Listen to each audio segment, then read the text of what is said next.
오늘 은혜 받으실 하나님의 말씀은 마가복음 5장 25절에서 34절까지의 말씀입니다. 마가복음 5장 25절에서 34절까지의 말씀을 다 같이 합독하시도록 하겠습니다.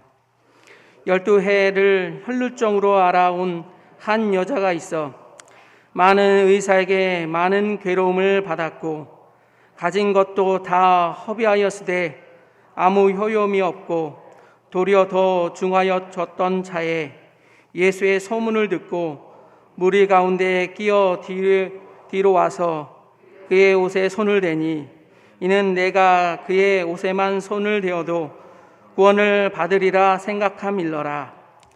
이에 그의 혈루 근원이 곧 마름에 병이 나은 줄을 몸에 깨달으니라.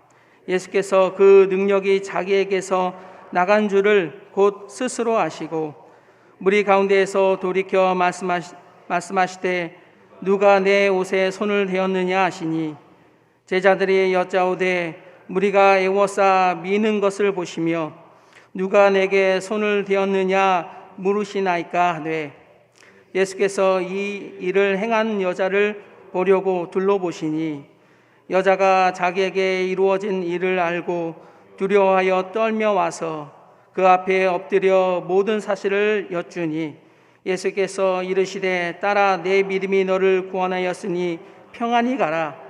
내 병에서 놓여 건강할지어다. 아멘.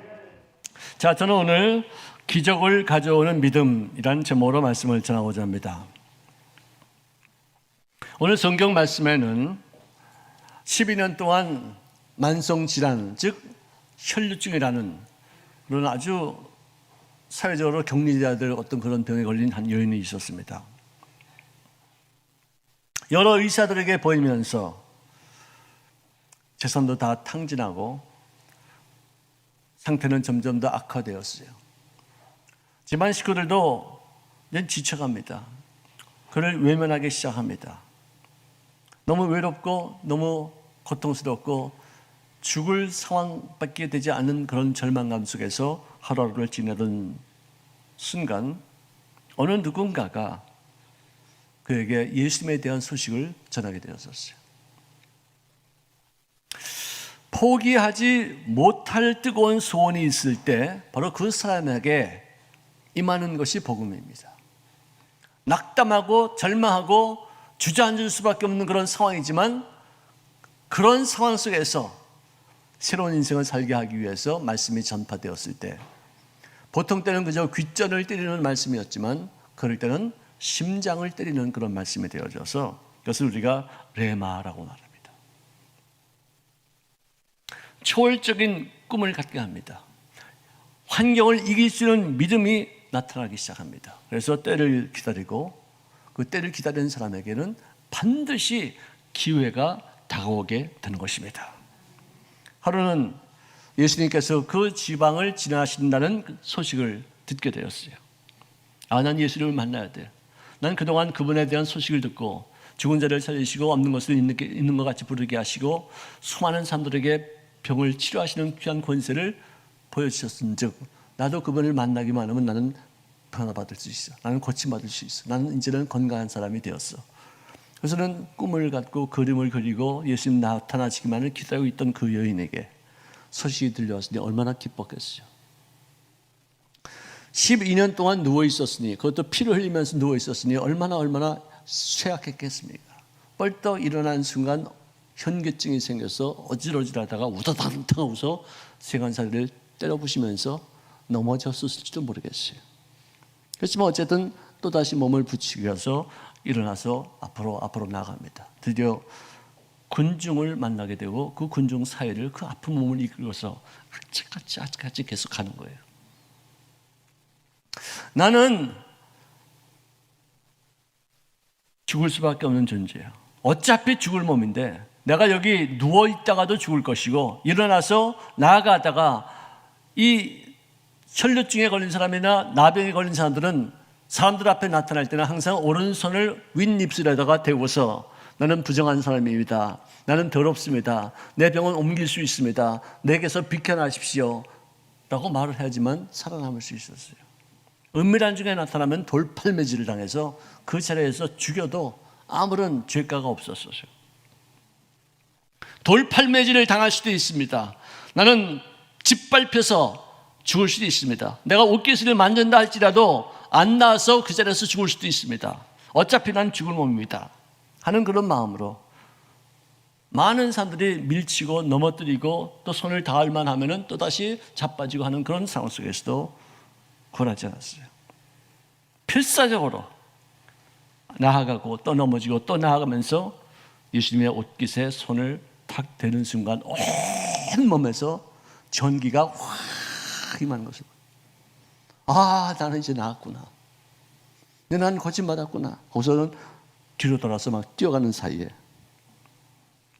예수께서 가시던 발걸음을 멈추시고서 군중들에게 말합니다. 누군가가 내 몸에 손을 대었다. 누구냐? 주여, 이 보십시오. 이 많은 사람들이 밀치고 젖히고 이리 밀리고 저리 밀리는데 얼마나 많은 사람들이 주님의 몸에 손을 댔겠습니까?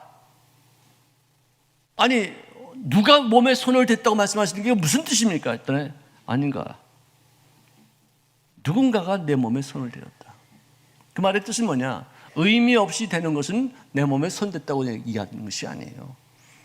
나는 이분을 만지면 고침받았다는 그런 뜨거운 열망이 있는 사람이 그에게 손을 대었을 때 주님이 느끼신 거예요. 의미 없이 교회만 나와 있는 것으로 주님께서 예배를 드렸다고 말씀하지 않습니다. 나는 이분을 만나고서 이분의 음성을 듣고 이분이 모든 것이 나의 삶의 전부인 것을 내가 고백하면서 그분을 중심으로 해서 내가 살겠다는 그런 열망이 있을 때 그것을 예배라고 드리는 거예요. 할렐루야. 나에게 손을 댄 자가 있도다.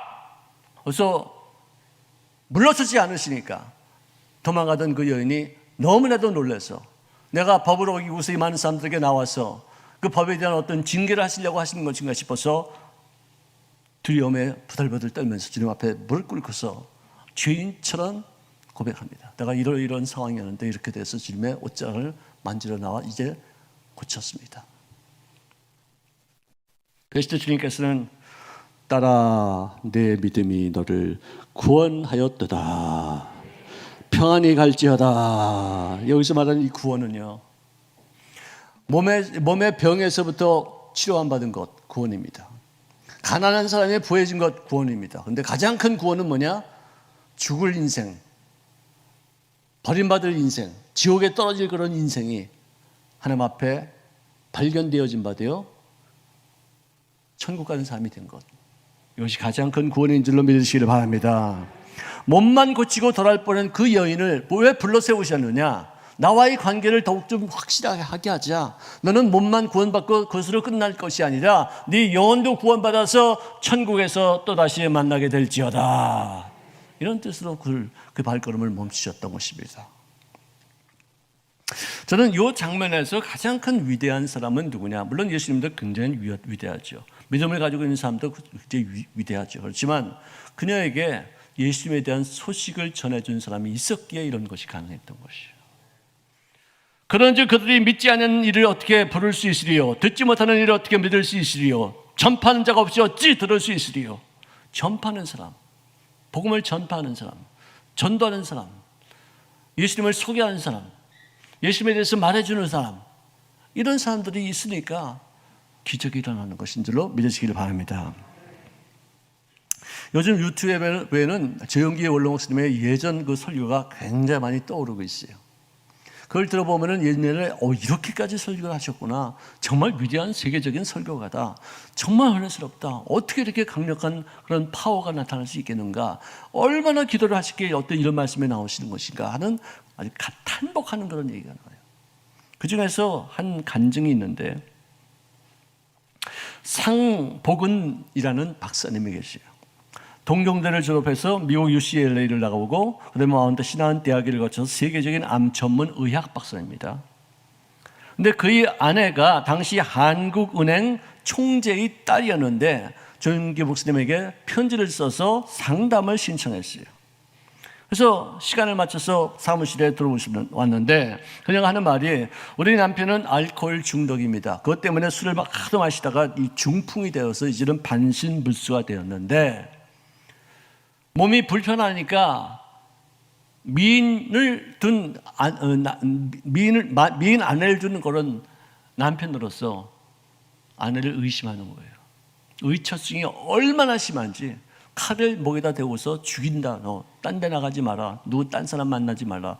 이러고서는 협박하고 살해 어떤 그런 의도를 막 보여서 너무 고통스러워서 목사님을 만나게 되었습니다.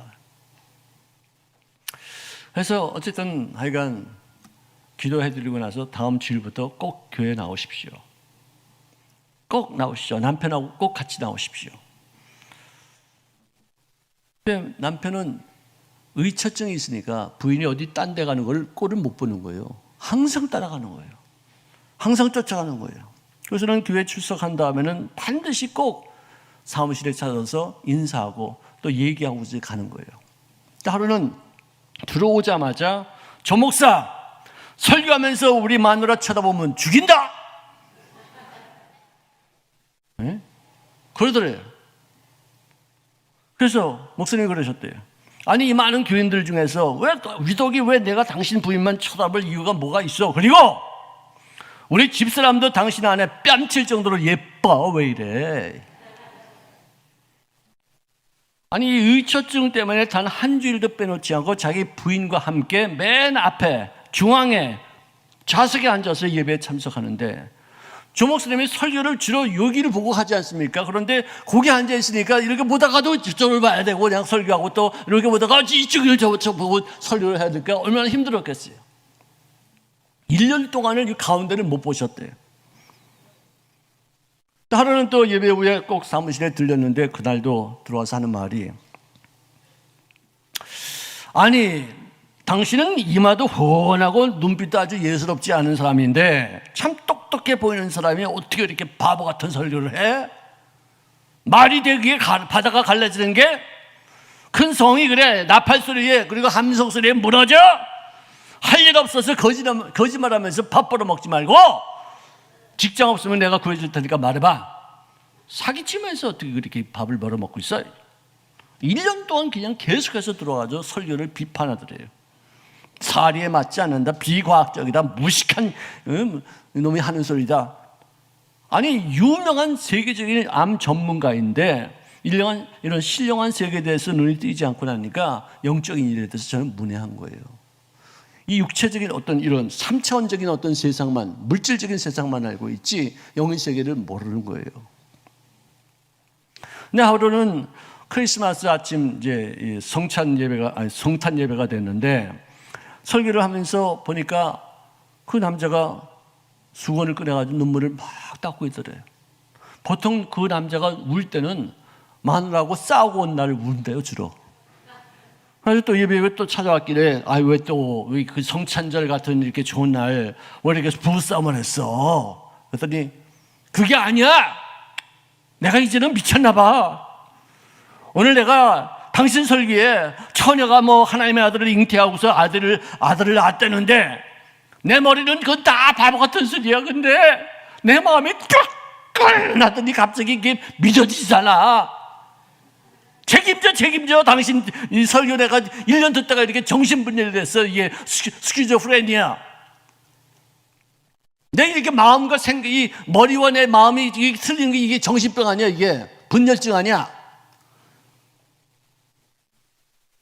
그러니까 조 목사님이 그 말을 듣고서 당신 병 들었어. 그런데 그런 병에 들어야지만 천당에 가는 거예요. 그런 병에 걸리지 않으면 천당 못 가. 그 병 고치게 해줄까? 구약 성경하고 신약 성경을 먹어. 그게 약이야. 구약과 신약.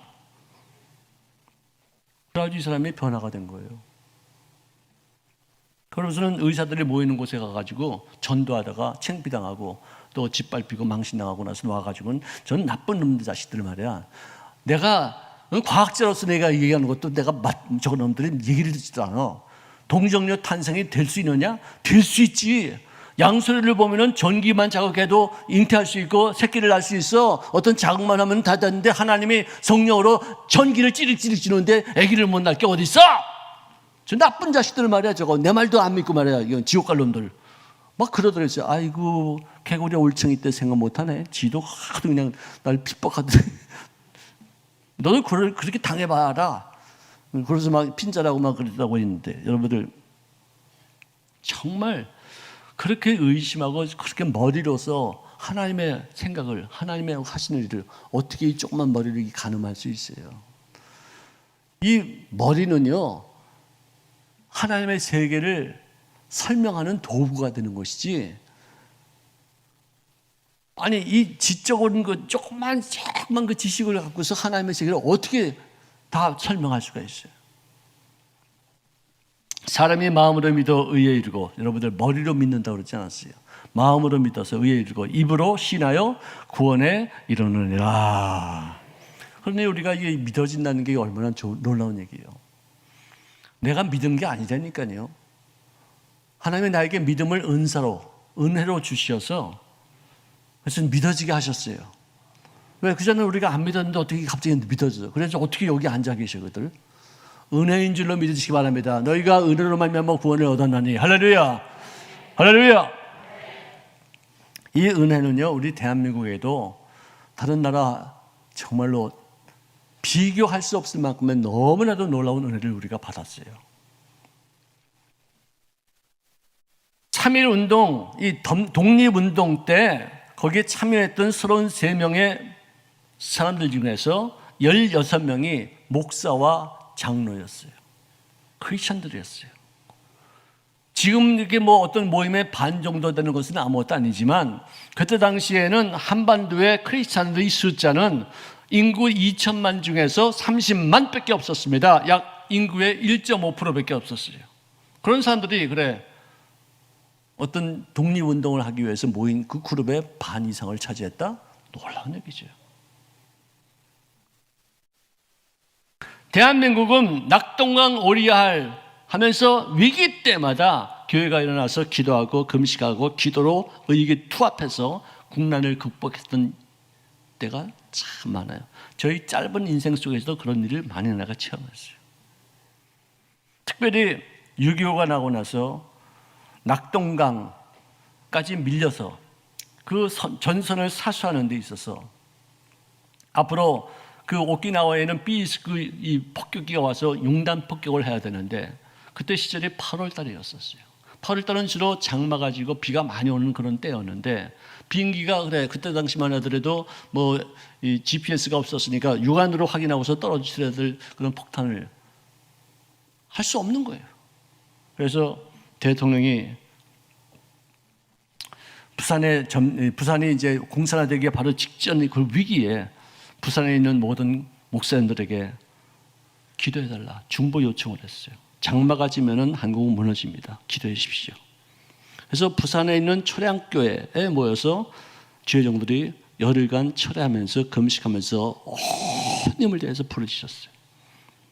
그런데 보통 8월 달은 그때 당시에 무더위도 심했고 장마가 돼서 계속 비가 오는 그런 때였는데, 기도하고서부터 시작해서 내내 하늘이 맑아서 비식구가 와가지고 폭탄을 아주 떨굴 수가 있어서 태극을 앞세웠던 그 북한군이 초토화되어지고 공산화가 되지 않았었어요. 여러분들 6.25 전쟁이 얼마나 참혹한 전쟁인 줄 아십니까? 아군의 비행기가 2,000대가 파괴됐고 북한군 비행기는 2,200대가 파괴됐어요. 전차는 약 800대가 우리 아군이 파괴됐고, 그리고 1,200대의 전체가 북한군 것으로 파괴됐어요.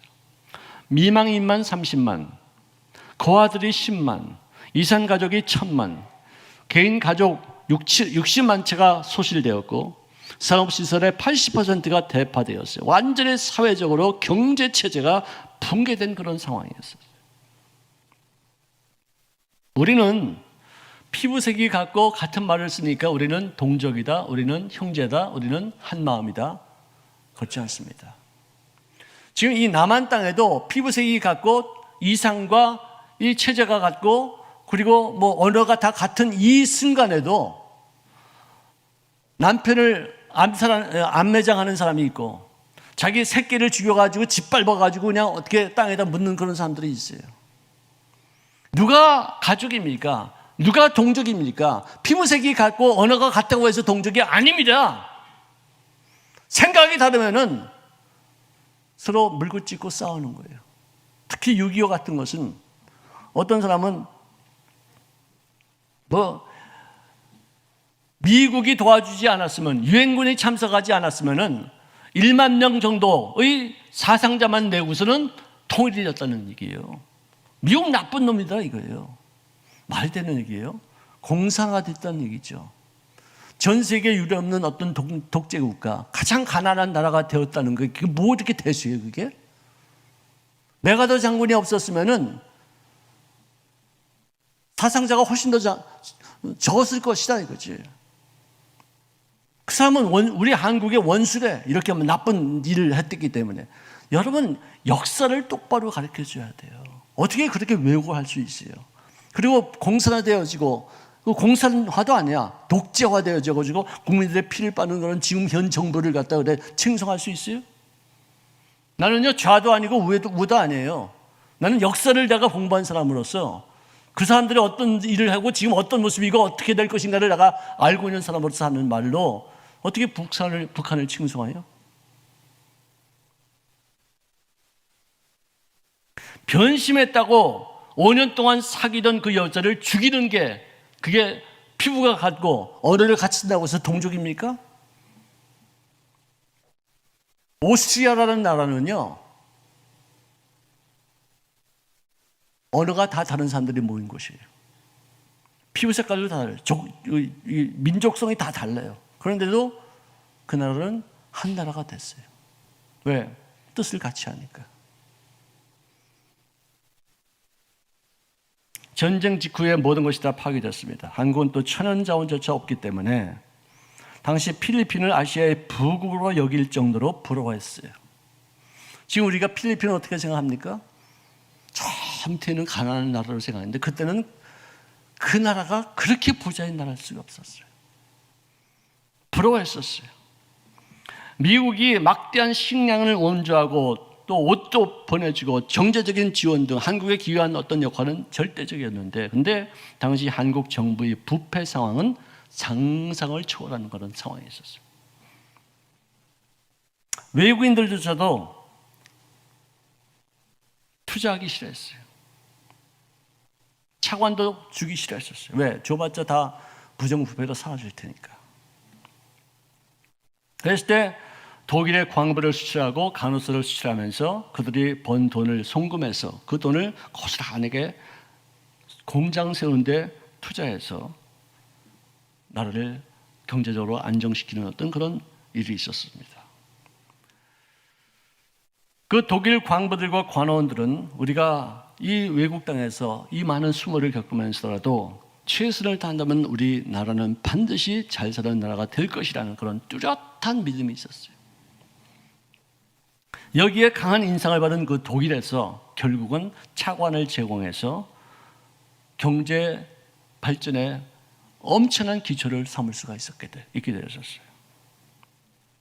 미국에 있는 한국인 과학자들, 엔지니어들은 내가 비록 적은 급여를 받는다 할지라도 우리 자식들만큼은 반드시 부강한 나라의 백성이 되어야지만 된다는 일념으로 귀국해서 훨씬 더 적은 임금으로 헌신했었어요. 그리고 교회는 가난해서 구원을 받은 것뿐만 아니라 예수님의 옷자를 만든 것이 병에서뿐만 아니라 영혼의 구원받아 천국 가는 사람들이 되어야 되겠다 해서 교회들이 엄청나게 부강했어요. 여러분들 전 세계 인류 역사상 밑바닥에서 황폐한 그런 나라에서 남들을 도와주는 나라까지 성장한 나라에 있으면 얘기해 보세요. 이렇게 민주화가 되어서 이런 자유를 만끽할 수 있는 그런 나라에 있으면 한번 얘기해 보세요. 이렇게 빠른 속도로 복음화가 되어서 수많은 사람들이 의식을 새롭게 하는 그런 나라가 있었으면 얘기해 보세요. 대한민국 하나밖에 없어요. 가난한 자들을 부추겨서 우리의 피를 빠는 저 부자들을 공격하자 해서 재산을 공평하게 나누자 했던 그것이 전 국민을 가난한 노예로 만들어 몇몇 그 특수한 사람들을 위해서 종 노릇하는 그런 독재 국가로 우리가 통일돼서 되겠느냐. 우리 자녀들에게 바른 역사를 가르쳐서 나라를 진정한 의미에서 사랑하게 만들어야 돼. 우리는 그동안 실수가 있다면 아이들에게 교육하지 못했어요. 역사 교육 제대로 못했었어요. 모든 것이 다 엉망진창이 됐었어요. 옛날에 우리는요, 부정적인 꿈을 참 많이 꾸었습니다. 여기가 나의 한계인가 봐. 나는 못 배웠기 때문에 이 정도면 됐지. 더 이상 난 발전하지 않아도 돼.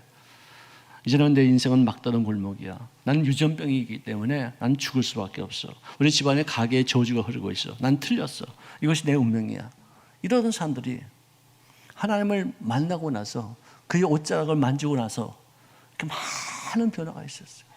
우리가 언제부터 할 수 있다의 꿈을 꾸었어요. 우리가 언제부터 감사하는 그런 마음가짐을 가졌어요. 우리가 언제부터 용서할 줄 알았었어요. 우리 그런 거 아무것도 못했었어요. 밤낮 원망하고 불평하고 탄식하고 누구 손가락이라고 물고 찢고 싸우고 밤낮 2단, 3단에 걸려가지고 막 방황하고. 쇼펜하우어라는 그 무신론 철학자는 말합니다. 하나님은 전능자가 아니다. 왜? 전능자는 모든 것을 다 할 수 있는 거 아니냐. 그분은 자살 못하지 않냐. 그는 거짓말도 못하지 않느냐. 그러므로 인간은 그것도 할 수 있으니까 인간이야말로 전능자다. 그래서 자살을 충동질했던 그런 염세주의자가 있어요.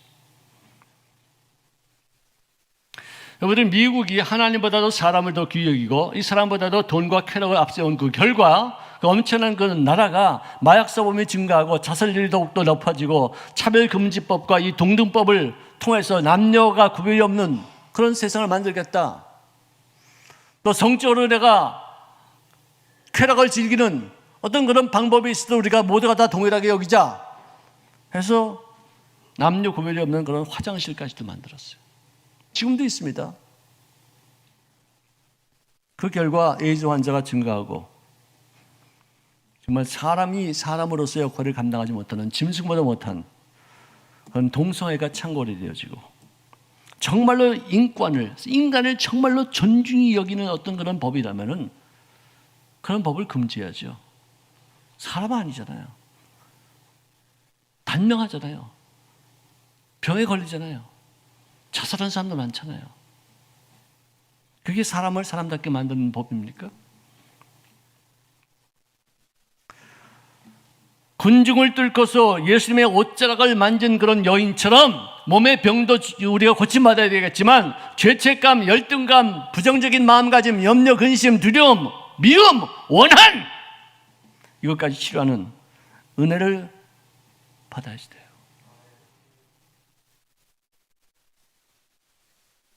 설교를 죄의 종을 평가하는 기준으로 듣느냐 아니면 나를 변화시키는 하나님의 말씀으로 듣느냐.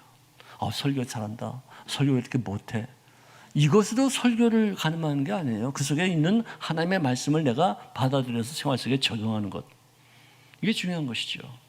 밤낮 언제까지 그래 남 설교만 판단하고 자기는 변화되지 않고 밤낮 그 모양 그 꼴로 살겠어요. 나의 의인은 믿음으로 말미암아 살리라. 또한 뒤로 물러가면 내 마음이 그를 기뻐하지 아니하겠다고 말씀하셨는데 이 말씀 정말로 귀한 말씀이에요. 근데 과연 어떤 믿음을 갖고 있느냐? 염려냐? 근심이냐? 누구 미워하는 것이냐? 용서치 못하는 믿음을 갖고 있느냐? 방향이 중요해요. 뜨거운 마음, 속도 중요하지만 방향이 잘못되면 그게 무슨 의미가 있겠어요? 방향을 올바르게 설정하죠. 긍정적인 마음, 창조적인 생각, 그 다음에 부정적인 마음에서 벗어나서 이제는 할 수 있다 어떤 그런 신념 이게 있어야 돼요. 여러분들 꿈을 꾸되 염려, 근심, 걱정 다 꿈이에요. 오늘 일부 예배 때 내가 이 말씀했어요. 내가 무서워하는 것이 내 몸에 미쳤고 내가 두려워하는 것이 나에게 임하였다. 그러니까 어떤 분이 아멘 그러고 있어요. 그런 건 아멘 하는 게 아니에요. 그 말씀이 맞는 말이라는 뜻으로 아멘 했겠죠. 하지만 내가 무서워하던 것, 염려, 근심, 걱정이 다 꿈이라니까. 꿈을 계속해서 갖고 있어봐. 이게 이루어지고 나서 뭐라고 그러는지 아세요? 내가 항상 하는 말입니다. 내 이럴 줄 알았어. 내가 이럴 줄 알았어. 여러분들 이럴 줄 알았다는 그런 말은 내가 꿈을 꾸었더니, 내가 긍정으로 고백했더니, 내가 이런 그림을 그렸더니 모든 어려움을 다 능히 이기고 나서 내가 다 성공할 줄 알았지. 난 잘 될 줄 알았지. 나는 고침받을 줄 알았지. 그거 봐, 내 믿음대로 됐어. 이렇게 말할 때 내가 이럴 줄 알았다고 말해야지. 잘못되고 나서 이럴 줄 알았다고 말하는 건 뭐야 이게? 예수님을 만나면 내 인생도 바뀔 수 있다. 나는 건강해진다. 부여가 임한다. 구원받았다. 나는 사람을 살릴 수 있다. 많은 사람들에게 은혜를 끼칠 수 있다. 나는 여유를 갖고 살 수 있다. 휴가도 갈 수 있다. 현실에 묶여서 낙심하지 아니하고 전능자의 약속을 바라보며 믿고 꿈을 꾸고 기적을 체험하시기를 주의 이름으로 축원합니다.